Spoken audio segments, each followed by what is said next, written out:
जैसा कि आप सभी को पता है, आगामी चुनाव वर्ष 2026 17 फरवरी को बार काउंसिल के होने वाले हैं। इसी क्रम में हमारे साथ में है सृष्टि तिवारी जी, जिनका क्रम संख्या है 85। इनसे जानना चाहेंगे, महिला सीट आई है तो मतलब अभी मतदाताओं के लिए क्या मैसेज है, किस तरह से वोट प्रोसेस फॉलो करना है। तो सबसे पहले स्वागत है मैम आपका। नमस्ते सर। मैं बार काउंसिल के आगामी 17 फरवरी को होने वाले चुनाव में एक कैंडिडेट के रूप में खड़ी हूँ। मेरा क्रमांक संख्या 85 है और मैं इस चुनाव में पहली बार अपना कैंडिडेट पेश कर रही हूँ। इसमें मैं ये बात बोलूँगी कि पहली बार उत्तराखंड में ये बार काउंसिल में जो रिजर्वेशन हुआ है वो पहली बार ही आया है ऑनरेबल सुप्रीम कोर्ट के डिसीजन के बाद। और इसकी वजह से यहाँ पे महिलाओं ने काफी अच्छे मात्रा में मतलब इसमें प्रतिभाग किया है। टोटल 104 में से 20 लोगों ने प्रतिभाग किया है, जिसमें से 20 महिलाएं हैं। हमारे इस बार से 9 महिलाएं हैं जो इसमें पार्टिसिपेट कर रही हैं। दूसरी चीज मैं बताना चाहूंगी सर, जैसे हमारे उत्तराखंड में करीब 14,900 कुछ मतदाता हैं सर, जो कि और ये इलेक्शन सर पिछली बार ये 17 में हुआ था और उसके बाद से ये अब हो रहा है। 8 साल बाद ये चुनाव हो रहा है। तो सर इस बार काफी संख्या में लोगों ने इसमें पार्टिसिपेट किया है, बढ़ चढ़ के पार्टिसिपेट किया है और लोगों में काफी उत्साह भी है इस चुनाव को लेके। इसमें सर मेरी प्राथमिकता ये होगी, अगर मैं इस चुनाव में जीत के आती हूँ, कि हमारे बाकी स्टेट में भी सर जितने भी जूनियर अधिवक्ता हैं उनके लिए स्टाइपेंड की सुविधा है, लेकिन हमारे उत्तराखंड में अभी ये सुविधा शुरू नहीं हुई है। तो मैं ये कोशिश करना चाहूंगी कि जितने भी हमारे जूनियर अधिवक्ता हैं उनके लिए एक स्टाइपेंड की सुविधा हो। जैसे जिस दिन से वो रजिस्टर्ड हुए हैं उससे लेके और 3 साल तक उनको 5,000 तक की मासिक सुविधा मिले, जिससे वो अपना पैसा अच्छे से मजबूत कर पाए। क्योंकि स्टार्टिंग में जूनियर्स को बहुत इशू होता है, बहुत प्रॉब्लम होती है, उनको कोर्ट भी आना होता है और उनको अच्छे से स्टाइपेंड वगैरह कुछ मिलता नहीं है सर। तो उनके लिए काम करना बहुत मुश्किल है। तो मैं उनके लिए एक तो स्टाइपेंड की सुविधा चाहूंगी। दूसरी, मैं अपनी महिला अधिवक्ताओं के लिए एक बेहतर इंफ्रास्ट्रक्चर की सुविधा चाहूंगी कि हर एक कोर्ट में अच्छा वॉशरूम हो, उनके बैठने की एक कक्ष की व्यवस्था हो।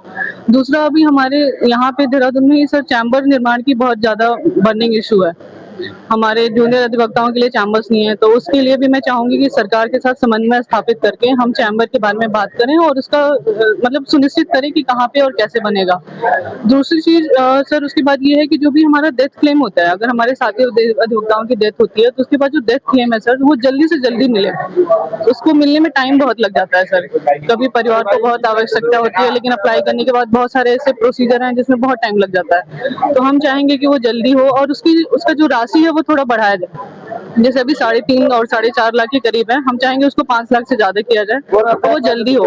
अभी कहीं कहीं ये सुनने में आ रहा है सर, जैसे हल्द्वानी में मैं गई थी और इवन मैं किक्षा में भी गई थी, वहाँ पता चला कि जो 65 से ऊपर की जो मतदाता है, अगर उनकी डेथ हो जाती है तो वहाँ पे उनको डेथ क्लेम नहीं मिल रहा सर। 2-3 लोग गए थे बार काउंसिल ऑफ उत्तराखंड में, उनको ये कह के बोला गया कि आप 62 से ऊपर है इसलिए आपको मिलेगा नहीं।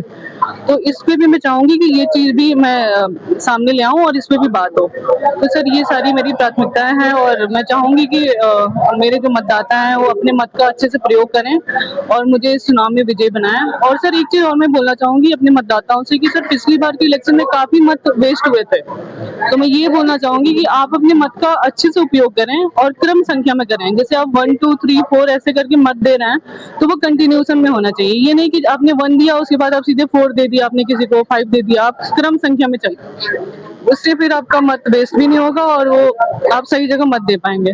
और मिनिमम सर जो वोट देने का जो राइट है वो 5 आप वोट दे सकते हैं, 5 लोगों को मिनिमम, और उसके बाद मैक्सिमम आपको 23 वोट देना है। अगर 5 से कम आपने दिया तो भी वो वेस्ट हो जाएगा सर। तो इसलिए मैं कहना चाहूंगी कि 5 वोट तो मिनिमम आप दे ही दें, उसके बाद आप जितना भी मैक्सिमम दे सकते हैं। मैक्सिमम आपके पास 23 वोट की सुविधा है। तो सर मैं चाहूंगी कि आप मुझे मेरे क्रमांक संख्या 85 पे जो भी प्रेफरेंस आप देना चाहें, बेस्ट हो या आपका फर्स्ट प्रेफरेंस हो, तो आप प्लीज मुझे वोट दें और मुझे इस चुनाव में विजयी बनाएं, ताकि मेरी जो प्राथमिकताएं हैं अपने अधिवक्ता साथियों के लिए मैं पूरा कर पाऊँ। बहुत बहुत धन्यवाद। मैम ने एक अच्छी विचारधारा के साथ में प्रतिभाग किया है, जैसे कि महिला सीट आरक्षित इस बार आई है, तो हम भी अपने चैनल के माध्यम से मैम को शुभकामनाएं देना चाहते हैं कि मैम को जरूर सपोर्ट करें। और दूसरी चीज क्या है कि जिन जिन मुद्दों पे मैम ने कहा है कि ये एक बहुत बड़ी उपलब्धि मानी जाएगी, क्योंकि इन मुद्दों पे सोचना, विचारधारा करना बहुत जरूरी है। और मैम सृष्टि तिवारी जी, जिनका क्रम संख्या 85 है, तो सभी मतदाताओं से हमारा भी अनुरोध है इस मतदान को सफल बनाएं और सारे रूल और रेगुलेशन फॉलो करें। बने रहिए ह्यूमन राइट्स न्यूज़ 24 के साथ। धन्यवाद।